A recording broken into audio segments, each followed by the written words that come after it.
There is a moment that comes in the life of every awakening soul, a moment that does not announce itself with trumpets or arrive wrapped in ceremony, a moment that looks, from the outside, like any other ordinary moment. But that is in fact the most extraordinary moment in the history of that person's life on this earth. It is the moment when they stop, when they turn around, when they look at the person they have been, the frightened, contracted, scarcity-haunted, lack-believing, small living version of themselves that they have been dragging through the years like a heavy coat.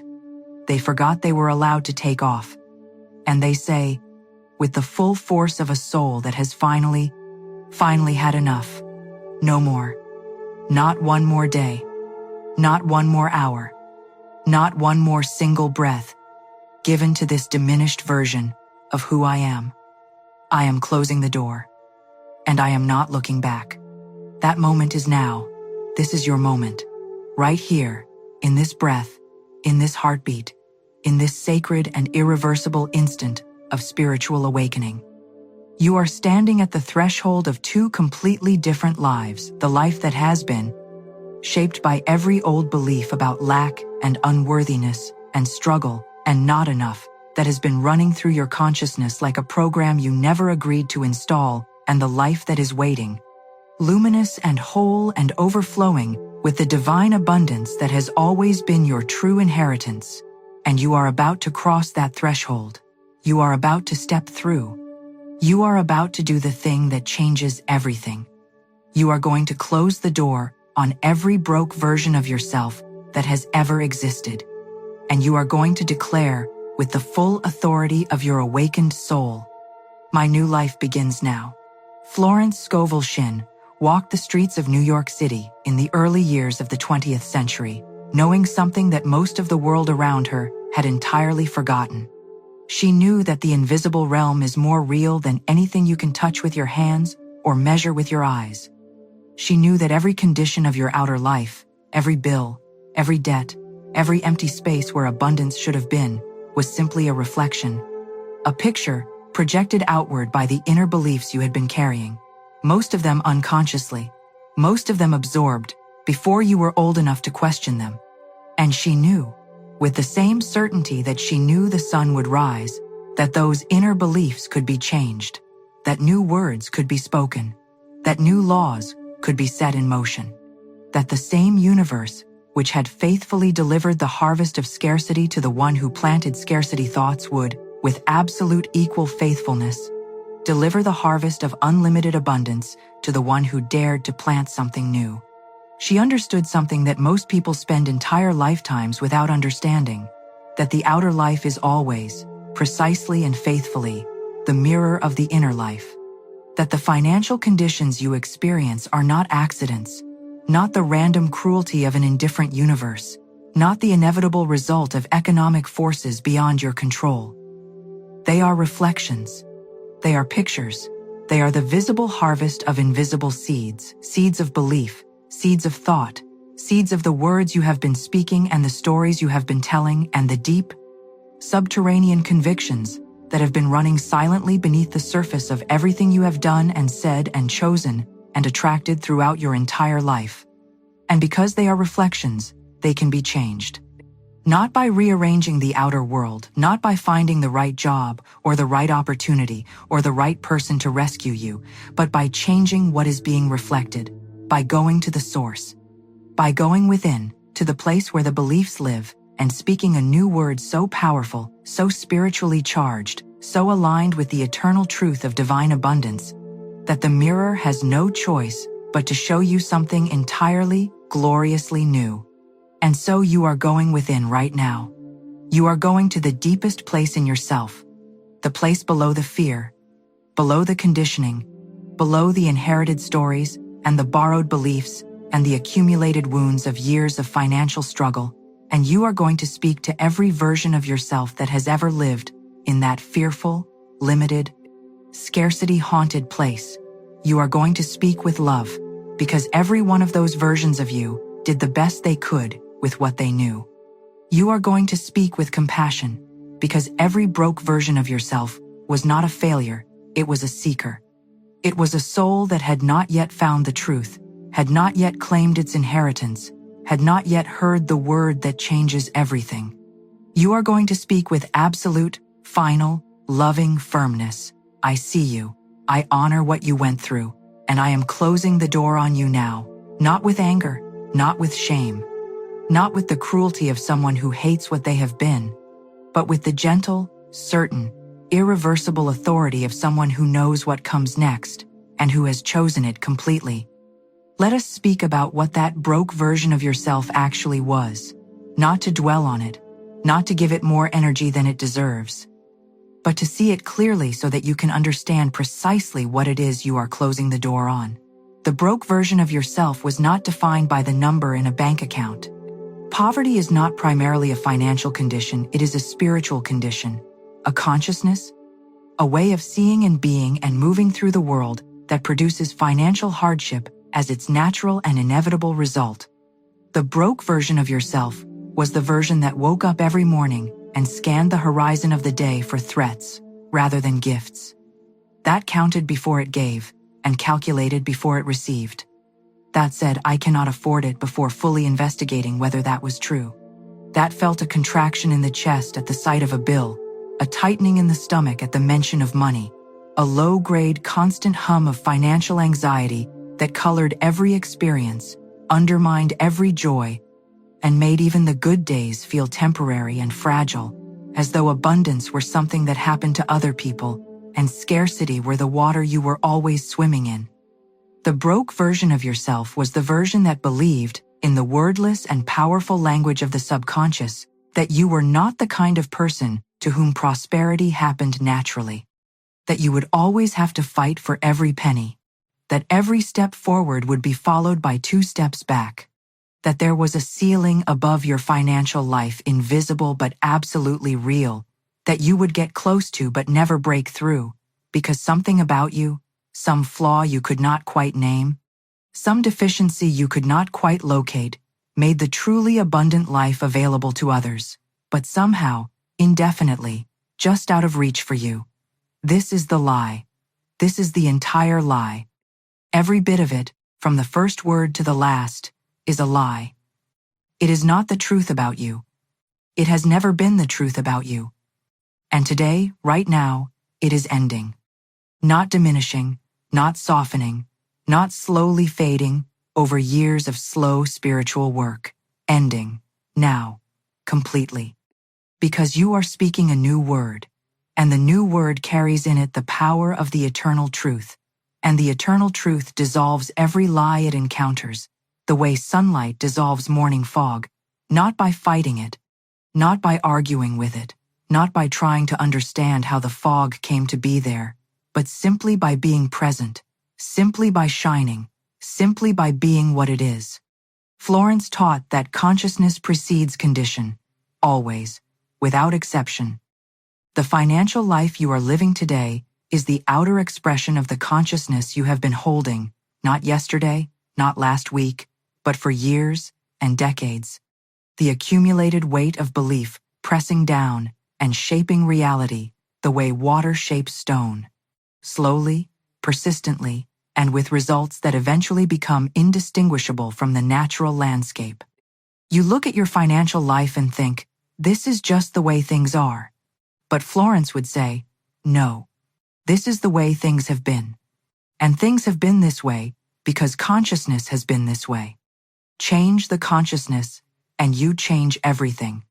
Not gradually, not incrementally, not after years of slow and painful effort, but immediately in the invisible realm, where all real change always begins, and then progressively, miraculously, sometimes startlingly quickly, in the visible realm, as the outer world rushes to catch up with the inner transformation. This is what you are doing right now. You are changing the consciousness. You are not tweaking it around the edges or making small adjustments to the surface. You are going to the root.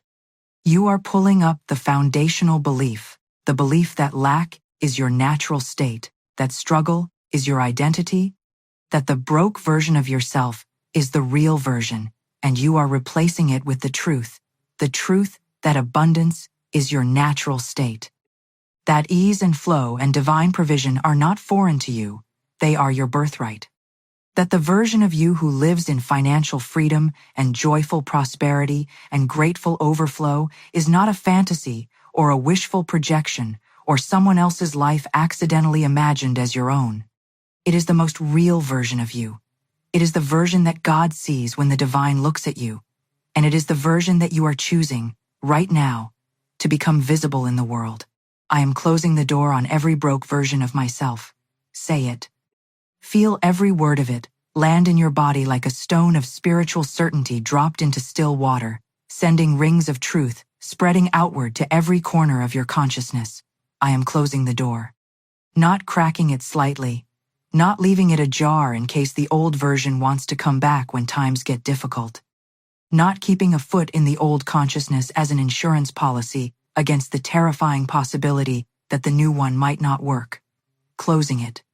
Fully, finally, irrevocably, with the quiet and absolute certainty of a person who has decided, who has made the most important decision of their financial life, and who is not undeciding it. Closing the door on the version of yourself that believed lack was normal, on the version that thought struggle was inevitable, on the version that woke up afraid and went to sleep calculating and spent the middle hours of every day in the low-level emergency of never quite enough. On the version that said, one day when things get better instead of right now because things already are. On the version that made itself small, made its dreams small, made its expectations small, because small felt safe and safe felt necessary in a world that had delivered so much evidence of scarcity for so long. That version of you served its time. It carried you through circumstances that required survival-level thinking, and it did what it could with what it had.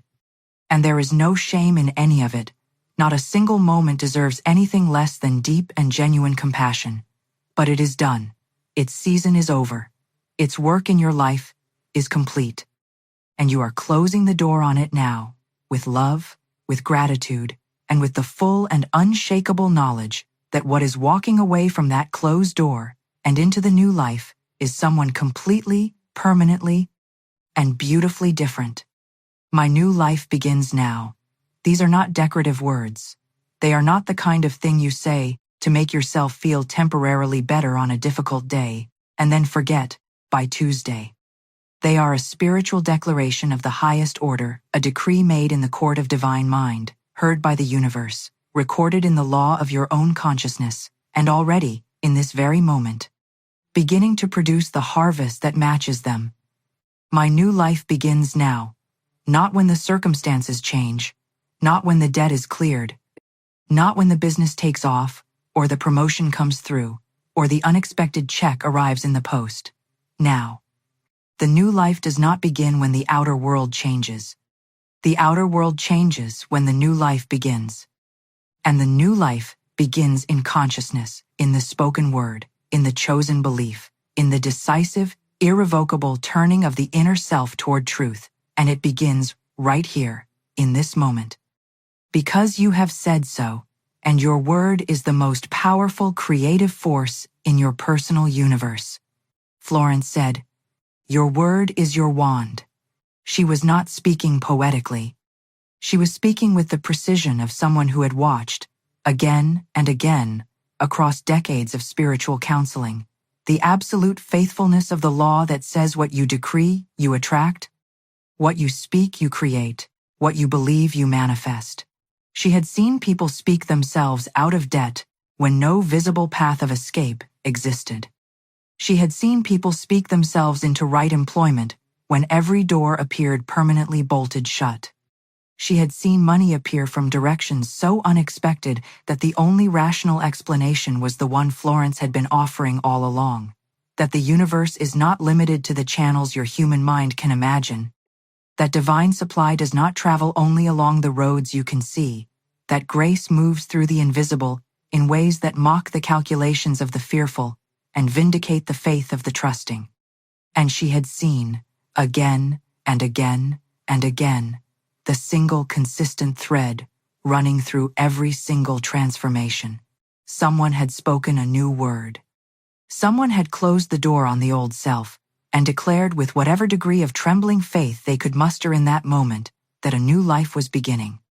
And the universe, faithful and generous, and never once having required perfection from the people it loves, had honored that word. So let us speak the new life into existence. Let us name it clearly and boldly, and with the joyful specificity of someone who has not just vaguely wished for things to be better, but who has looked at the truth of divine abundance and said, "Yes, that is what I choose, that is what I claim, that is what I am now living."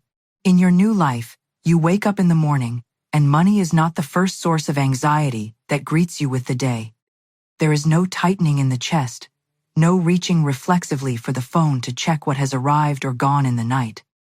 Instead, there is the quiet, settled, deeply physical peace of a person who knows they are provided for, not because all their financial questions are answered, not because the outer world is perfect, but because they have an inner knowing that is no longer shaken by outer appearances.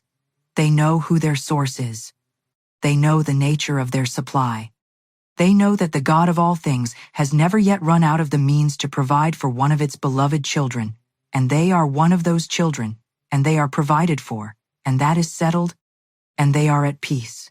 In your new life, you make decisions from the consciousness of abundance, not the false abundance of recklessness or denial, but the true abundance of someone who has aligned with divine intelligence and now moves through their days, guided by an inner knowing that always leads them to their right place, their right work, their right connections, their right compensation. You take the step that fear would have prevented. You speak the word that smallness would have silenced. You reach for the opportunity that the old self would have dismissed as too good for someone like you, because in your new life, there is no such thing as too good for someone like you. In your new life, every good thing that the universe has prepared for you is perfectly calibrated to exactly the person you are, perfectly sized for the life you were born to live, perfectly timed for the moment you are ready to receive it. In your new life, you give from overflow. You receive without guilt. You speak of your finances with the calm assurance of someone who has a wealthy father, and you do, the wealthiest father in the universe, the divine intelligence that created all things and owns all things, and maintains all things, and withholds nothing from the child who asks in faith, and God is your source, your supply, your eternal provision, and it has never once in the history of creation run short of anything it needed to meet the need of any soul who turned to it in trust. Now I want to speak to you about the moment of the threshold, the moment between the old life and the new one, because this is the moment that tests every spiritual declaration ever made. And you need to be prepared for it, so that when it comes, you do not mistake it for evidence that the new life is not working. Florence called it the desert experience. The ancient texts call it the wilderness. Whatever name you give it, it is the same experience. The moment after you have spoken your word of faith, and before the visible evidence of it has appeared in your outer world. The moment when you have closed the door on the old life but the new one has not yet fully materialized in form. The moment when the appearance of things has not yet caught up with the truth of things, and the temptation, the enormous, seductive, seemingly reasonable temptation, is to look at the outer world and say, "It is not working. Nothing has changed. Maybe I was fooling myself. Maybe the law does not apply to me. Maybe I should just go back." Do not go back. Do not open that door. Do not let the desert convince you that the promised land does not exist. Because the desert is not evidence that the promise is false, it is the last and most powerful test of whether you truly believe it. It is the space between the planted seed and the visible sprout, and the farmer who digs up the seed to check whether it has taken root is the farmer who will never see the harvest. Your seed has taken root. Your word has been heard. The universe is already moving, already opening channels, already arranging circumstances, already orchestrating the arrival of your good through pathways you cannot yet see. Your job, in this desert moment, is not to see the evidence. Your job is to hold the truth, to keep the door closed. to keep speaking the new word, even when the outer world has not yet caught up with it. To be, in Florence's magnificent phrase, faithful to the invisible. What does it mean to be faithful to the invisible? It means speaking your declaration, not just on the days when it feels inspired and easy and resonant with truth, but on the flat days, the gray days, the days when the old fears creep back in and the old stories try to reassert themselves with renewed force and fresh evidence in their hands. It means saying, my new life begins now on a Tuesday morning, when the bank balance is exactly where it was, and the outer world looks precisely the same as it did before the declaration. It means treating the invisible truth as more real than the visible appearance, because spiritually, it is. The spiritual realm is the causal realm. It is the realm where all things originate, where all conditions begin, where all outer manifestations have their true source. And in the spiritual realm, your word is law. In the spiritual realm, your decree is already done. In the spiritual realm, the new life has already begun. The door has already been closed. The old self is already behind it. The new life is already unfolding in the invisible, with a beauty and a completeness and a divine intelligence that your physical eyes have not yet been given the privilege of seeing.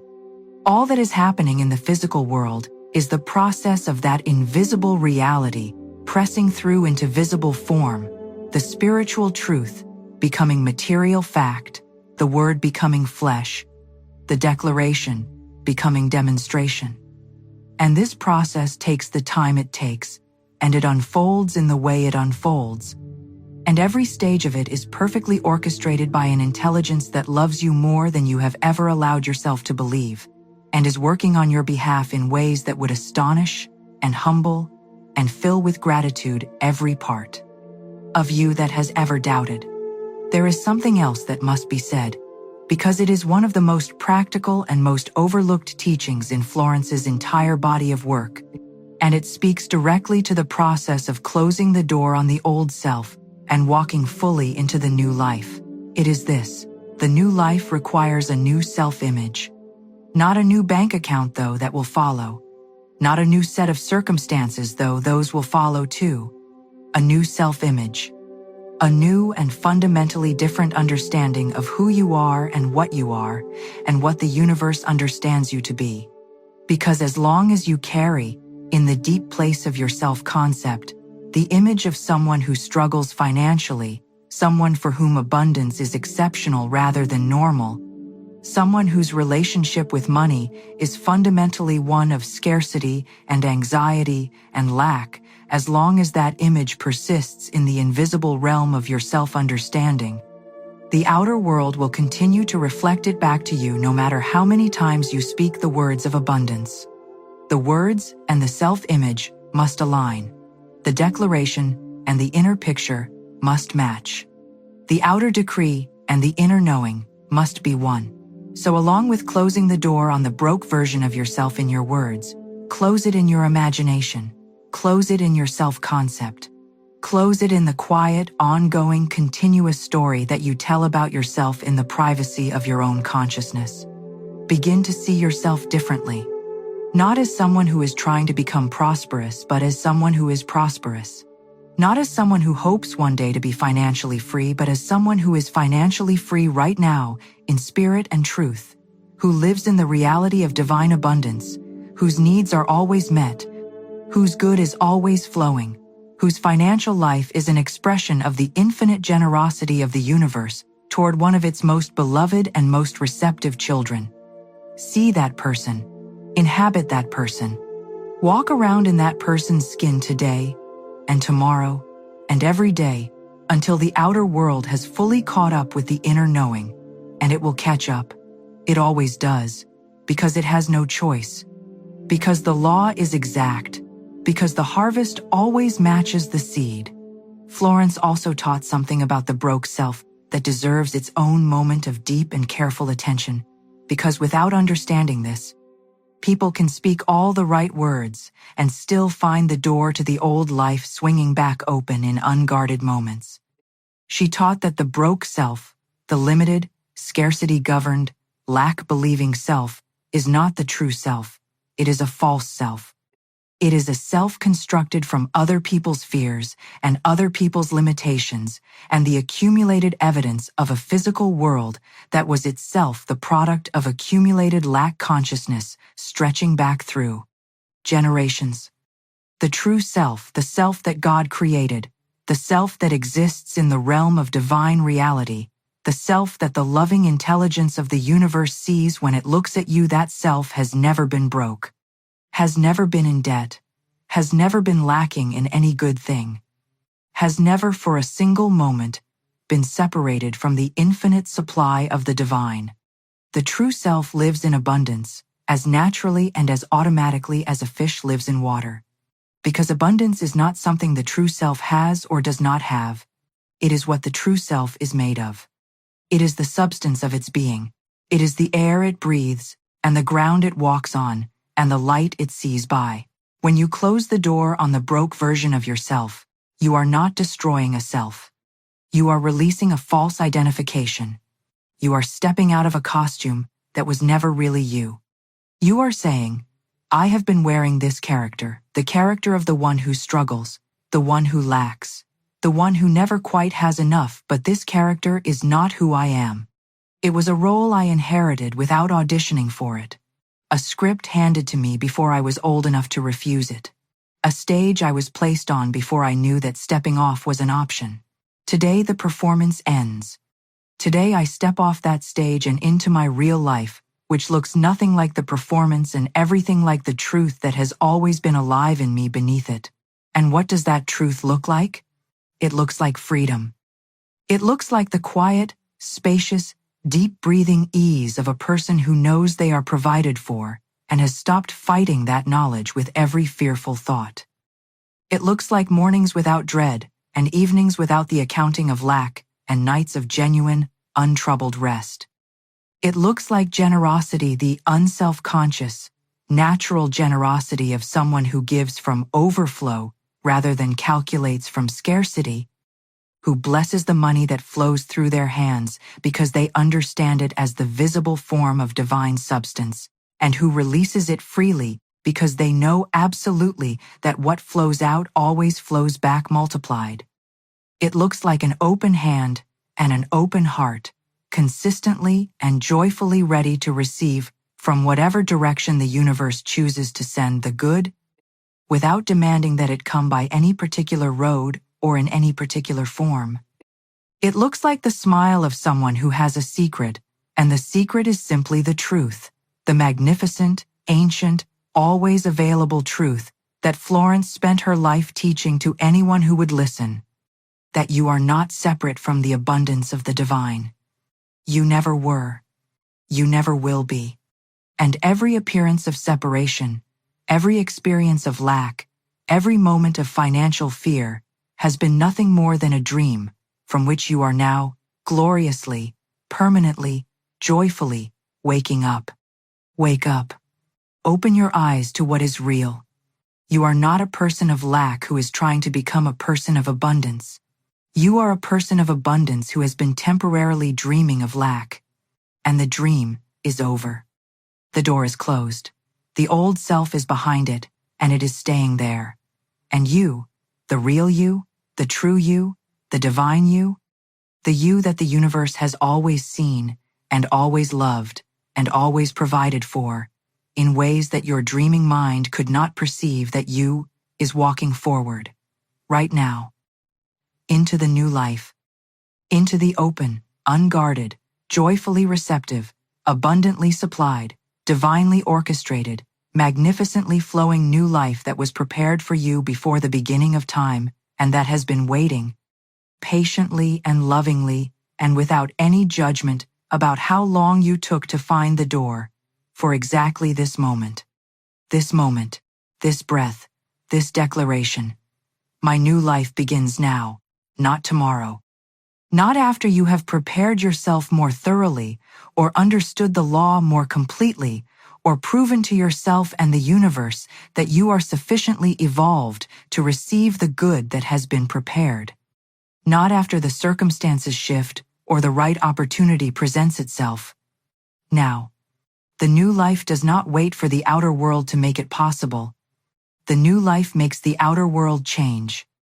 It begins in the speaking of the word, in the making of the choice, in the closing of the door, on everything that the old life was, and it is real from the very first moment of its declaration. Real in the invisible realm, that is the only realm that ultimately, permanently, causally matters. Florence said, "Make your declarations of truth in the face of the appearance. This is the practice. This is the spiritual discipline of the awakened soul, who has chosen abundance over fear, who has chosen truth over appearance, who has chosen the invisible reality over the visible picture. When the appearance says lack, you say abundance. When the appearance says not enough, you say more than enough. When the appearance says too late, too old, too far behind, too broken, too much has gone wrong for too long, you say, my new life begins now." You say it with the calm, joyful, immovable certainty of someone who has found the truth and will not be talked out of it by any outer condition. No matter how loud it shouts, or how long it persists, or how convincingly it wears the mask of permanent reality. Because here is the thing that every person who has ever transformed their financial life through the power of spiritual truth has discovered the thing that keeps you faithful in the desert and steady at the threshold and unshaken. In the face of every contradicting appearance, the appearances are always the last thing to change. The inner shift comes first. The spiritual truth is established first. The declaration is made first. The consciousness transforms first. And then sometimes quickly, sometimes in stages, always perfectly timed by an intelligence that knows infinitely more than you do about what you need. And when you are truly ready to receive it, the outer world rearranges itself to match the new inner reality. Always. Without a single exception in the history of the law, the harvest always comes. The word of faith always produces its fruit. The seed of truth always breaks through the soil. Always. And it will break through for you. Close that door now.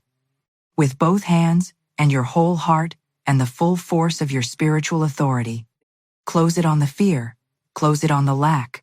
Close it on the poverty thought that has been masquerading as common sense and prudence in your life for far too long. Close it on the version of yourself that shrank when you should have expanded, that whispered when you should have declared, that waited when you should have moved. Close it on every story that said not yet, not you, not possible, not enough. Close it, lock it. And then turn fully, completely, without even the ghost of a backward glance toward the life that is waiting for you on this side of the threshold. Water your new consciousness with gratitude. Protect it with your spoken word. Feed it with every act of faith, every generous impulse followed through, every fearful thought intercepted and replaced with the truth, every morning begun with the declaration, and every evening ended with the thanks. Tend this garden of your new life with the same loving, consistent, patient, joyful attention that you would give to the most precious thing you have ever been entrusted with. Because it is the most precious thing you have ever been entrusted with. It is your real life. The life that was written for you before the world began. The life that was prepared for you by love itself, in the realm where all true preparation happens. The life that is only now, in this moment of awakening and declaration and irrevocable choice, fully, gloriously, permanently beginning. There is a particular kind of grief that nobody talks about when it comes to leaving the broke version of yourself behind, and Florence, with her characteristic depth and honesty, never shied away from naming it. The grief is real, and it is worth acknowledging, because if you do not acknowledge it consciously, it will ambush you unconsciously and drag you back through the door you thought you had closed. The grief is this: the broke version of yourself became familiar. And familiarity, even when it is uncomfortable, even when it is painful, even when it has never made you happy for a single sustained day in your life, has a gravity of its own. There is a strange comfort in the known difficulty, in the predictable struggle, in the territory whose every contour you have mapped through years of inhabiting it. You know how to navigate the broke life. You know what to expect from it. You know, in a perverse and deeply human way, who you are inside it, even if who you are inside it is someone afraid, someone straining, someone who has never fully relaxed, because relaxing in that life always seemed like the first step towards something worse. Leaving that life means leaving that identity. And leaving an identity, even one you hate, even one that has never served you, even one built entirely from beliefs that were never true to begin with, is a kind of dying. The mystics understood this. Every great spiritual tradition has a name for it: the dark night of the soul, the death of the false self, the shedding of the old skin. And Florence, who was as practically wise as she was spiritually clear, understood that the person standing at the threshold of their new life needs not just encouragement, but permission. Permission to grieve what is being left behind. Permission to acknowledge that even a cage becomes familiar. Permission to feel the strangeness of the new life before they feel its joy. And to know that the strangeness is not a sign that something has gone wrong, but a sign that something is going magnificently, unmistakably, irreversibly right. So grieve if you need to. Grieve the years that were given to the old belief. Grieve the choices made from fear that might have been made from faith, if you had known then what you know now.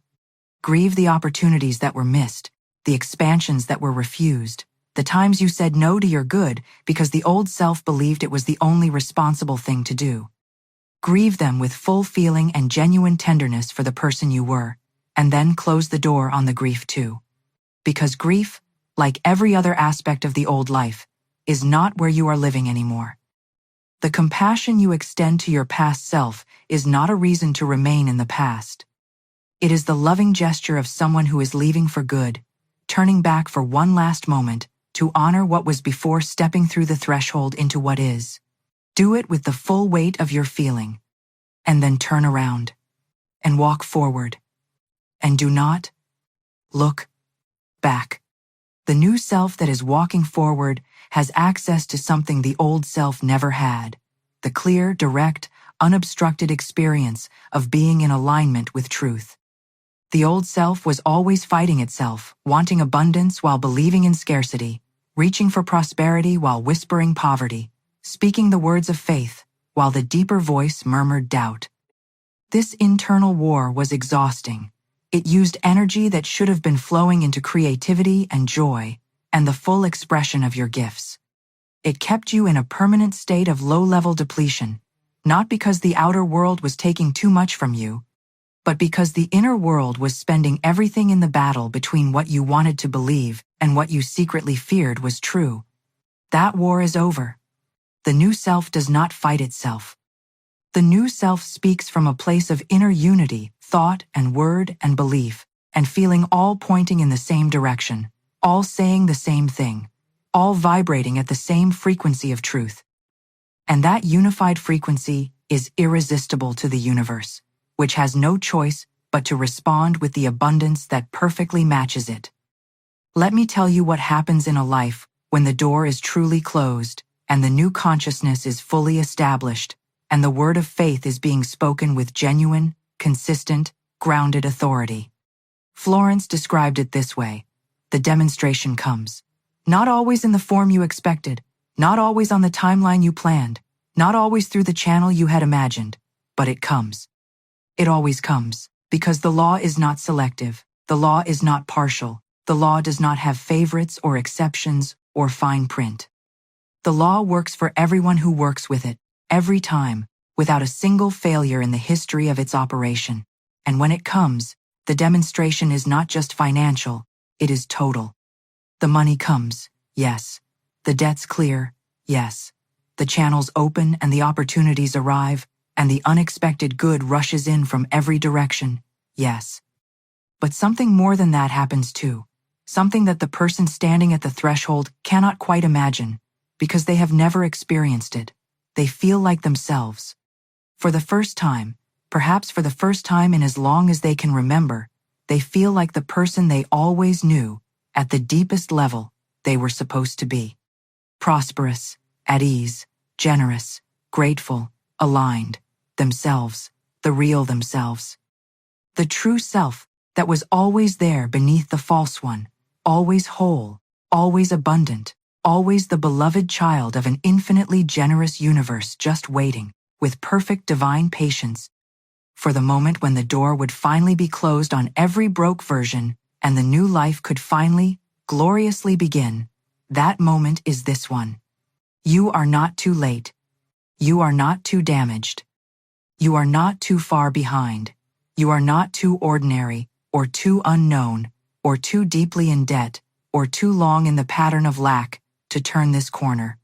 Florence taught it. The ancient texts confirm it. And every person who has ever made this declaration and held to it with faith has demonstrated it in their own life. There is no point of no return when it comes to the human consciousness and its relationship to divine abundance. There is no person for whom the door cannot be closed. There is no life so tangled in the old belief that the new word cannot begin unraveling it from the root. There is no debt so heavy that divine supply cannot dissolve it. There is no habit of scarcity so deeply ingrained that the habit of abundance cannot, with patient and faithful practice, replace it. The game is never over. The new life is always available. And it is available right now, to you, exactly as you are, in exactly the circumstances you are in this exact and perfect moment. Claim it. I am closing the door on every broke version of myself. My new life begins now. I am closing the door on every belief in lack, every inherited poverty thought, every story of not enough, every fear that masqueraded as prudence, every contracted choice made from scarcity rather than faith, every morning of dread, every midnight of calculation, every diminished expectation that told me the abundant life was for other people. I am closing the door with love, with compassion, with deep gratitude for every lesson contained in every difficult season, and I am turning my face fully, joyfully, and without reservation toward the abundant, free, divinely provided for life that is my true identity, my eternal inheritance, and my present reality. The universe sees me clearly. It has always seen me clearly. It knows what I need. It has already arranged what I cannot yet see. It has already opened the channels that have not yet revealed themselves to my physical eyes. It has already set in motion the circumstances, the connections, the ideas, the opportunities, and the extraordinary grace that will carry me from this declaration into the full and magnificent visible expression of the new life I am now claiming. I am not waiting for permission. I am not waiting for conditions to improve or for the outer world to give me a sign that I am allowed to begin. I am not waiting for evidence before I believe. I believe now. I receive now. I live in my new life now. I am closing the door on every broke version of myself. My new life begins now. And so it is, and so it shall be. World without end. Amen.